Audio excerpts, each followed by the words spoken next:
when we moved here 25 years ago, I really fell in love with Colorado Springs. And so 9 years ago, I bought a hotel that I turned into a hotel for bicyclists. It was really a way for me to be able to live and work and be able to keep an eye on my kids and be a part of their life while they're growing up. They would greet guests from all over the world and make friends. So it was kind of no surprise that Daniel grew up as a pretty outgoing, gregarious kid. My name is Torie, and I'm Daniel's mom. Even my other kids would tell you that there was something special about Daniel. From a young age, he was very exceptional in things like he picked up unicycling, he picked up balloon twisting, and he would use those gifts to be able to bring joy to others. So Daniel set out to conquer Pikes Peak on a unicycle, and so he did. At 11 years old, the youngest person to conquer Pikes Peak on a unicycle. But it was just 3 months after summiting Pikes Peak that he was diagnosed with a brain tumor half the size of an adult fist. We found out that it was a very aggressive brain tumor called an anaplastic ependymoma grade 3 with relofusion, and that there was no cure. You think you hear something like terminal brain cancer, and that leaves you without hope. But when we came to Children's Hospital Colorado, that was very much not the case. They came alongside us as our partners, as our friends, to creatively come up with ways that we could prolong Daniel's time while we tried to find a cure. He had 7 brain surgeries, he had 59 days of radiation, and I don't know how much chemo. We were opening a new clinical trial using a treatment called CAR T cells. And so Daniel was patient number 1 in this national clinical trial.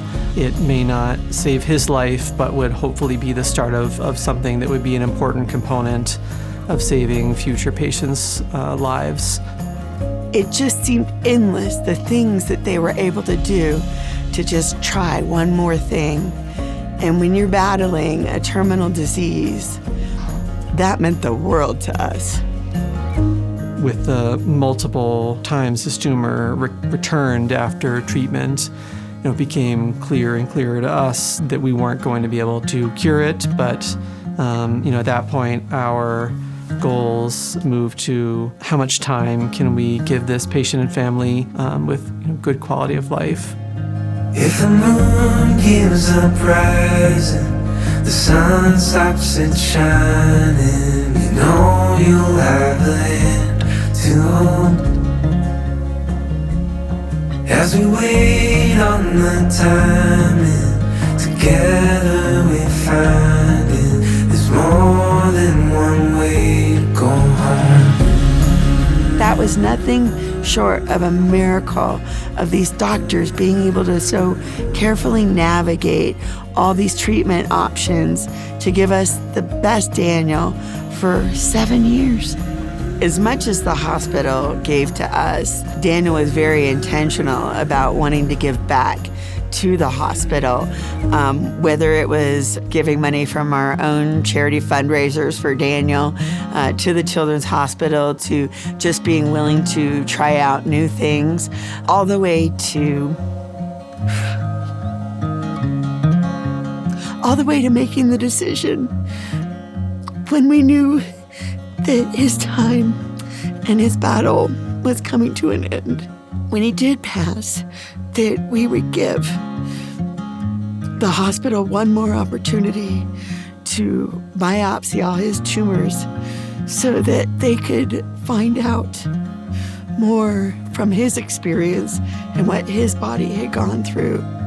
That gift that he gave to us by donating his brain and tumor to our research effort is just, we can't overstate the value of that for future patients, which was his goal from the beginning. Having had my son just pass away 2 months ago, I do not feel like Daniel's was a life lost. Daniel's was a gift to me as his mother, his family, his community, and you. And now it's up to us to make it count for him. I'm not asking you to do anything that we haven't done as grateful patients for this hospital so that no one has to go through this. Together we're finding there's more than one way to go home. Yeah, there's more than